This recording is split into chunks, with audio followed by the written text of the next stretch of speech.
My scripted videos have been taking longer than in the past, and there's a lot of news to talk about regarding the Rio Grande plan, so I think a new video format is needed. Today let's walk and talk about the Rio Grande plan. Things are very different now in 2024 than they were at the same time last year. For instance, there's a new Major League Hockey team on its way to Salt Lake City, and instead of going out to the suburbs, the stadium is going to be the Delta Center downtown, shared with the Utah Jazz. This is thanks in part to the state legislature authorizing up to $1 billion of new funding for a sports and entertainment district downtown.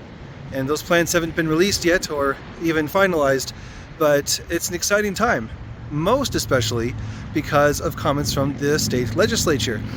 In the past, there had been kind of the feeling that the legislature was very pro-suburb and didn't understand or have any interest in making downtown a very dense and urban place for more sustainable and more economical living. But the recent statements seem to suggest that I think a lot of them get it.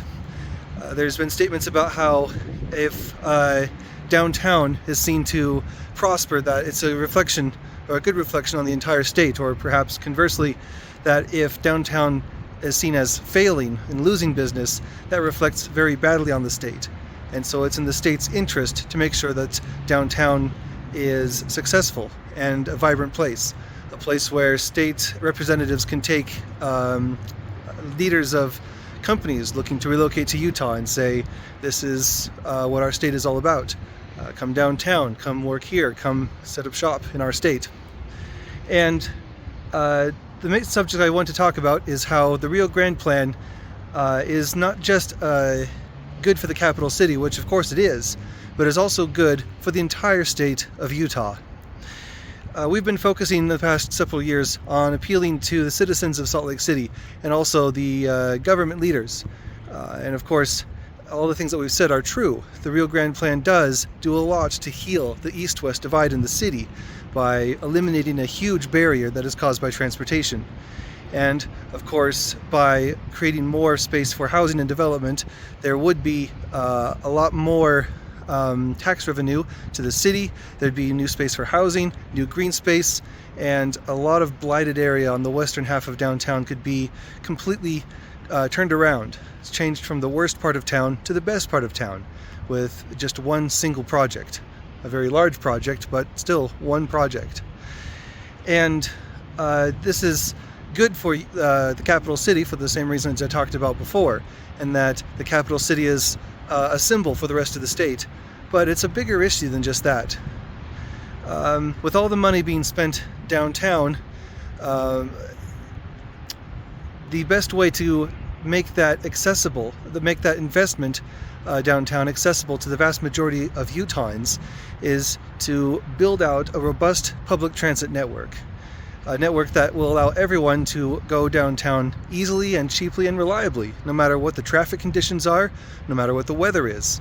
And our commuter rail system and potentially a future intercity Utah state-supported rail network would also do the same thing. And all those things, those two networks, they concentrate at the Rio Grande Depot in downtown Salt Lake City.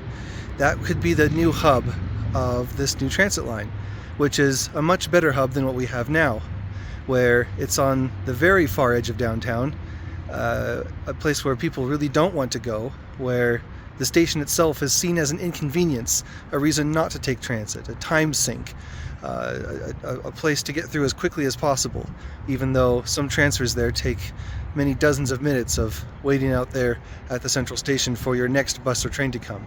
If there's one thing that makes public transit unappealing for the masses, it is an abundance of transfers. And so by having the station closer to downtown, I mean within easy walking distance of the new sports and entertainment district, per se, or other attractions downtown, such as the convention center or Pioneer Park, or potentially even Main Street and Temple Square, you can bring a lot more people to downtown with public transit. And this is a major concern for the growth in the state. As Utah continues to grow, we don't want to continue to rely on cars and freeways Our freeway system is very good, but it's pretty well built out, or at least I-15 is. Generally, you want to have at a maximum 5 lanes, because after that the efficiency gains have passed the point of diminishing returns. There's just too much weaving, there's too many people fighting for exit space. 5 lanes is pretty much the max, and you'll notice that in places where UDOT has put more lanes than that, there's still traffic in those places. Lots of times just because people are still merging and weaving together. Did you know that I-15 through Salt Lake City is the 20th most used freeway in the United States? It's pretty crazy. That's one of the reasons that Frontrunner was given such priority as it was. It has been underfunded compared to freeway expansion. The upcoming Frontrunner Forward project will cost hundreds of millions of dollars, which is good. But the freeways expansion that are talked about happening in the near future, such as what they call I-15 North from Salt Lake City to Farmington, that's slated to cost $4 billion. And hundreds of millions of dollars seems small in comparison to multiple billions of dollars. But at the same time, we should be grateful that Frontrunner has been given all the advantages that it has. The extraordinary investment of its own track and own infrastructure sets it apart from other commuter rail operators in the United States. And so we have good bones to make a good public transit network, but in many places there's serious improvements that need to be made. If we want to compete with a world-class highway network, we need to have a world-class transit network as well. People aren't going to take a second-rate transit option if the roadway option is still first class. Some of the things that people expect as part of transit service is a station that's closer to downtown, one that has at least shelter, something that's tied into the city grid like the Rio Grande Depot is. We took a lot of our inspiration from Denver, Union Station. That project took the historic head house from in Denver, downtown, which had been surrounded by a dozen acres of industrial land that was being used for rail yards and other space and was underutilized. Those 20 some odd acres of land that got redeveloped are now a heart of a new second downtown for Denver, and rents and occupancy rates in that part of downtown are the best compared to any other spot in Denver. When politicians try to impress outside investors about where to go and set up shop, they take them to Denver Union Station to show how the city is growing in a new transit-friendly and sustainable way. And that's the same sort of thing that we could do with the Rio Grande Depot in Salt Lake City. There's also the issue of the inland port, which is seen as one of the main ways to grow business and traffic in Utah. Now, when I mean traffic, I mean rail traffic. One of the major stated goals of the Inland Port Authority is to move as much truck traffic onto trains as possible. Trucks are very hard for the roads and are not as good for the environment, whereas trains can be scaled to meet any kind of freight demand. Just make the train longer.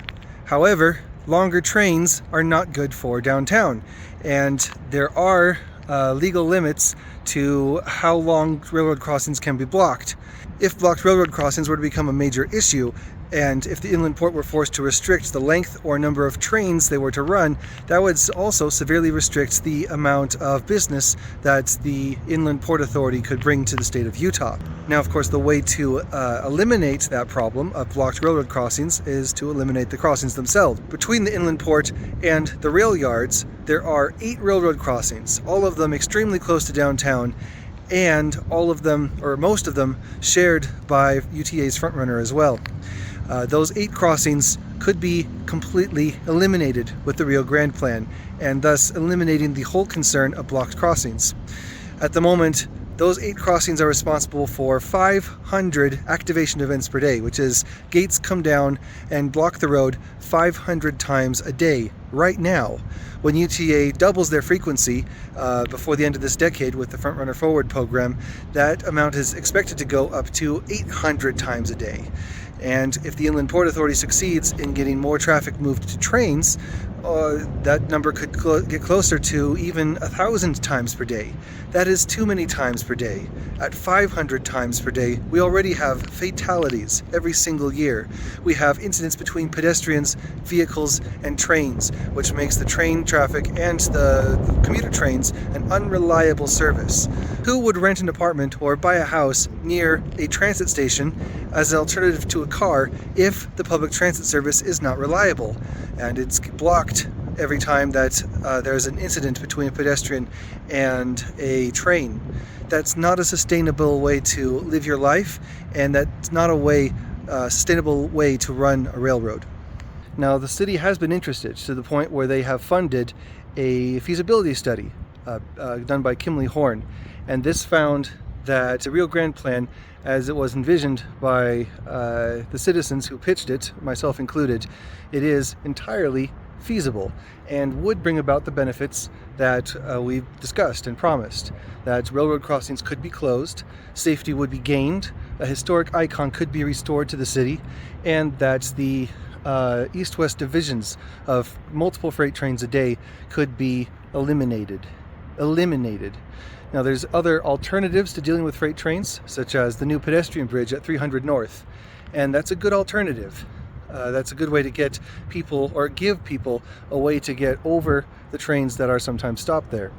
That location in particular was notorious for being right next to a school and forcing children who were on their way to school to have to walk through parked train cars in order to get to their classes, which is extremely dangerous and should not be done in a state as prosperous as ours. So the new pedestrian bridge gives people an alternative, a way to get over the freight trains, at least if you're a pedestrian. If you're a police car or an ambulance, you're still out of luck. You have to wait for the freight train. But an alternative is not a solution. Putting a Band-Aid on a wound does not make it healed. The Rio Grande plan is the only way that we will be able to eliminate grade crossings downtown and revitalize the city in a way that no other project is able to do. Now, of course, it's expensive. The Kimley Horn study came with a cost estimate that was between $3 and $5 billion if done today, and with an extra $1 billion more if we were to begin 10 years from now due to other inflationary concerns. And there are ways that that number could perhaps be reduced. Most of that study, in fact, is records of meetings that Kimley Horn conducted with various stakeholders, asking what they would want out of a Rio Grande plan, a feasibility study. Union Pacific asked for an additional track, for example, and the Salt Lake City Utility Commission asked for extra depth to bury the tracks an extra 8 feet deeper than what we had initially envisioned, which comes with extra costs, and that 8 feet, of course, would be used for new utility lines.